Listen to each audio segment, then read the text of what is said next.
1965 সালের মুম্বাই শহরে একজন ঘুমন্ত মানুষদেরকে পাথর মেরে খুন করছিল এবং বছরের পর বছর কেউ বুঝতেই পারেনি যে সে একজন সিরিয়াল কিলার। তার নাম ছিল রমন রাঘব। নিশানা করত ফুটপাতে ঘুমিয়ে থাকা মানুষদের। তার অস্ত্র ছিল আগ্নেয়াস্ত্র নয়, সাধারণ পাথর বা লোহার রড। এক আঘাতে মাথা ফাটিয়ে খুন করত। একই প্যাটার্নে পরস্পর খুন হচ্ছিল, কিন্তু ভিকটিমরা ভবঘুরে ও দরিদ্র হওয়ায় এই কেস তদন্ত হয়নি।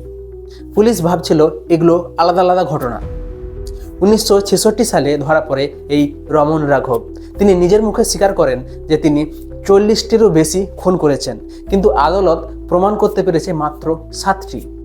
রমন রাঘবকে ফাঁসি দেওয়া হয়নি কারণ সে মানসিক রোগে গ্রস্ত ছিলেন।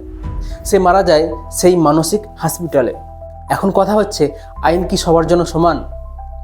এই ভিকটিমরা যদি ধনী হতো তাহলে কি হতো? কমেন্টে অবশ্যই জানান।